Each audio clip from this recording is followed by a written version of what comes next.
कानपुर का बिकरू कांड जो एक बार फिर चर्चा में है।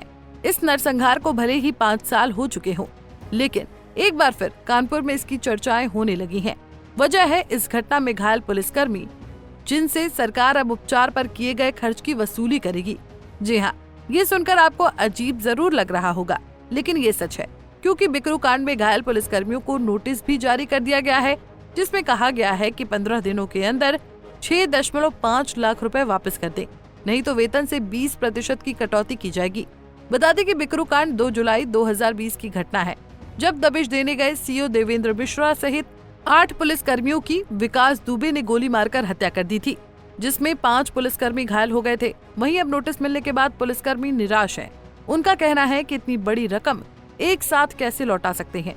इस संबंध में उन्होंने पुलिस कमिश्नर ऑफिस में ज्वाइंट सीपी हेडक्वार्टर से भी मुलाकात की, जहां उन्हें आश्वासन दिया गया है। पुलिस कर्मियों का कहना है कि यदि उन्हें मालूम होता कि ये रकम वापस करनी है तो वो अपनी क्षमता के अनुसार इलाज कर लेते। वहीं उनका कहना है कि इस संबंध में उन्हें कोई जानकारी नहीं दी गई, सीधे वसूली का नोटिस जारी कर दिया गया।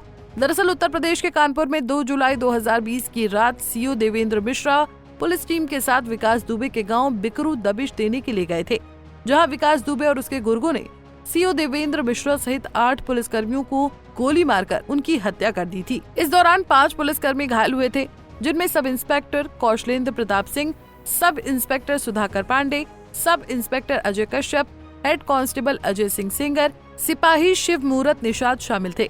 घायल पुलिसकर्मियों को उपचार के लिए कानपुर के रिजेंसी में भर्ती कराया गया था। सभी घायल पुलिसकर्मियों को जीवन रक्षक निधि से 5 लाख रुपए और जनपदीय जीवन रक्षक निधि फंड से 1.5 लाख रुपए की धनराशि उपचार के लिए जारी की गई थी। इस प्रकार घायल पुलिसकर्मियों को 6.50 लाख रुपए दिए गए थे। लेकिन जुलाई 2020 में हुई घटना के बाद पुलिसकर्मियों ने उपचार के बाद बची रकम को अपने ऊपर खर्च कर लिया, जिसके बाद अब पुलिस उपायुक्त मुख्यालय कानपुर नगर से नोटिस जारी किया गया है, जिसमें बताया गया है कि 6.5 लाख रुपए 15 दिनों के अंदर जमा करा दें, अन्यथा की स्थिति में वेतन से 20% की कटौती करके वसूली की जाएगी।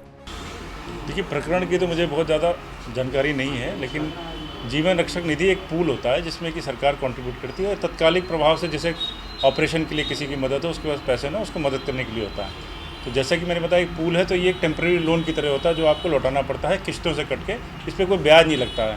तो ये पुलिस हेडक्वार्टर की हमारी व्यवस्था, जहाँ तक मेरा इस मामले में समझना है, ये इन लोगों ने लोन इससे जो लिया है उसको लौटाया नहीं होगा।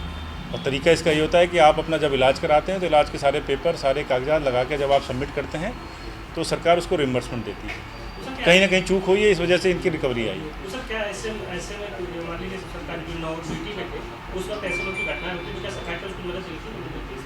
पूरा बिल रिफंड होता है। जो आप बिल लगाएंगे, दवा के बिल लगाएंगे, ऑपरेशन के बिल लगाएंगे, वो सीएमओ द्वारा काउंटर साइन होता है, चाहे 1 लाख का हो, 2 लाख का हो, 10 लाख का बिल हो, पूरा रिफंड होता है। तो उसमें पुलिस वाले थे, कर्मी थे, उनका आरोप है कि हमसे वसूली की जा रही है। नहीं, अगर ऐसा है तो ये बड़े गंभीर तथ्य हैं और इसमें कंप्लेंट मिलेगी तो हम लोग जरूर जानकारी करा के दंडित करेंगे। खैर, 5 साल बाद अब पुलिसकर्मी अपने ही विभाग के आदेशों से हैरान और परेशान हैं। वहीं अब सवाल ये है कि क्या अपने कर्तव्य के दौरान घायल हुए इन पुलिसकर्मियों को सम्मान और सहानुभूति मिलेगी या उन्हें अपने ही सिस्टम से लड़ना पड़ेगा। पंजाब केसरी टीवी के लिए कानपुर से प्रांजल मिश्रा की रिपोर्ट। हमसे जुड़े रहने के लिए हमारे YouTube चैनल को सब्सक्राइब करें और नई वीडियो की नोटिफिकेशन के लिए बेल आइकॉन को दबाएं।